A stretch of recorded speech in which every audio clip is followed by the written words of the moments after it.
حضرت عباس ابن علی جن کے لیے تہجد میں مولا نے دعا مانگی ہو، وہ علی جن کے حسن و حسین جیسے بیٹے ہوں اور کہیں پروردگارہ ایک ایسا بیٹا دے جو کربلا میں میری نمائندگی کرے۔ اللہ جانتا ہے نا کہ وہ علی جو مشکل کشا ہو، آج علی مانگ رہے ہیں، اب اللہ نے علی کے حساب سے عطا کیا۔ جب عطا کیا تو کہا علی میں آپ کو عباس دوں گا۔ ایزانے گرامی، جیسے ہی جناب امیر نے آغوش میں لیا تو جناب عباس نے انگڑائی لی، تو مولا نے فوراً کہا ہاذا عباس، یہ عباس ہے۔ میں نے کسی مقام پہ پیش کیا تھا، شیر کی مختلف حالتوں اور کیفیتوں کے نام ہیں۔ اسد مطلق شیر کو کہا جاتا، شیر کو عربی میں اسد کہتے ہیں، ہر حالت کے الگ الگ نام ہیں۔ زرغام کہتے ہیں جو چیر پھاڑ کرنے والا شیر، زیغم کہتے ہیں جو دوڑتا ہوا شیر ہو، حارس کہتے ہیں حفاظت کرتے ہوئے شیر کو، غضنفر کہتے ہیں بڑے اور بوڑھے شیر کو، توجہ، لیس کہتے ہیں غراتے ہوئے شیر کو، غراتا ہوا شیر کہلاتا ہے لیس، لام یہ اور سے، لیس غراتا ہوا شیر، اور حملہ کرتے ہوئے شیر کو کہتے ہیں حیدر، حملہ کرتا ہوا شیر حیدر۔ اور عباس کس شیر کو کہتے ہیں؟ تو میں نے لغت میں دیکھا تو مختلف معنی لکھے تھے۔ ایک جگہ لکھا انگڑائی لیتے ہوئے شیر کو عباس کہتے ہیں، توجہ، دوسری لغت میں لکھا تھا، فیروز اللغات میں لکھا تھا عباس اس شیر کو کہتے ہیں جس سے شیر فرار کرے۔ اللہ کے شیر نے کہا یہ عباس ہے۔ بھئی عباس کوئی عام شیر نہیں، شیر خدا کا شیر ہے۔ رہیے گا، جناب عباس بہت شجاع، بہت دلیر ہے، اور میں نے کسی مقام پہ پیش کیا تھا، اشارہ کر رہا ہوں صرف کہ بے انتہا خوبصورت سے جناب علی مرتضیٰ، اور سب سے زیادہ آپ کی آنکھوں کی تعریف کی گئی ہے۔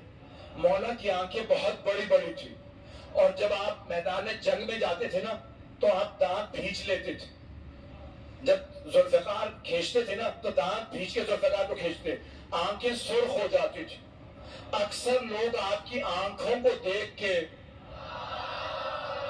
وہی مر جاتے تھے۔ مولا علی آنکھوں سے دشمن کو کھا لیتے تھے، بڑے بڑے سورما کا پتا پانی ہو جاتا تھا۔ جناب امیر کی وہی آنکھیں جناب عباس کے پاس تھی۔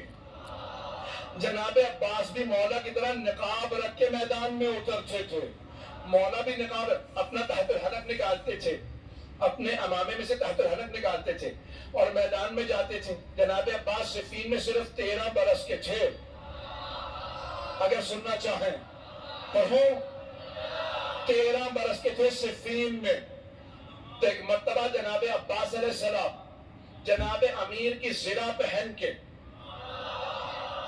مولا کی سواری پہ سوار ہوئے، مولا کی تلوار لی، میدان میں گئے۔ جناب عباس کی زلفیں طولانی تھی، رنگ بہت گورا تھا، تو ایک مرتبہ آپ نے تلوار کھینچی، لڑنا شروع کیا، ساری فوج کہنے لگی علی آ گئے، علی آ گئے۔ تو دوسرے پوچھتے پتہ کیسے؟ کہ آنکھیں وہی ہیں، تیور وہی ہیں۔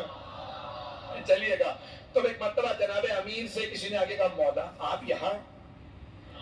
وہاں میدان جنگ میں ہر آدمی نے شور مچا رکھا ہے علی آ گئے، علی آ گئے۔ مولا مسکرائے، کہا لڑنے والے سے کہو علی نے بلایا۔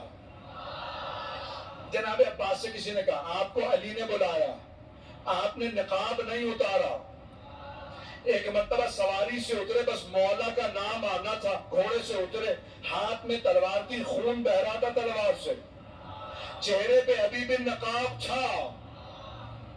جیسے ہی جناب عباس کو آتا دیکھا نا تو جناب عباس کے سیاہ امامے پہ سیاہ بال چہرے پہ آئے ہوئے تھے، رنگ گورا تھا۔ مولا نے دور سے دیکھے گا ہاذا قمر بنی ہاشم،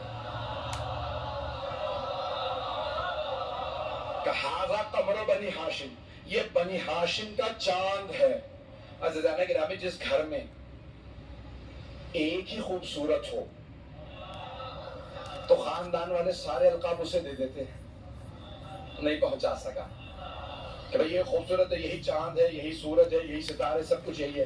اور اگر کسی خاندان میں سبھی خوبصورت ہو، اب پہنچ رہی ہے بات، سبھی خوبصورت ہو، کوئی حمزہ ہو، کوئی جعفر طیار ہو، رسول خدا، علی مرتضی، امام حسن حسین کے تو نام ہی حسن سے نکلے ہیں، بہت خوبصورت ہے۔ جہاں سبھی خوبصورت، وہاں جناب امیر فرما رہے ھذا قمر بنی ہاشم، اب سوچیں کتنے خوبصورت ہوں گے۔ صرف آنکھیں نہیں، ناک جناب عباس کا، آپ کی پیشانی، لب، آپ کے بازو، آپ کا قد، ہر چیز دیکھنے سے تعلق رکھتی تھی۔ جو ایک دفعہ دیکھتا تھا وہ واپس آ کے پوچھتا تھا کون ہے۔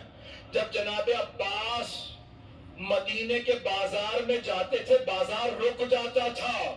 جناب زینب کو کسی نے کہا جب آپ کا بھائی جاتا بازار رک جاتا، جناب زینب نے بولا کہ بھیا آج کے بعد سے چہرے پر نقاب رکھنا، کہ بی بی جیسا آپ کا حکم، کہ بھیا کہیں نظر نہ لگ جائے۔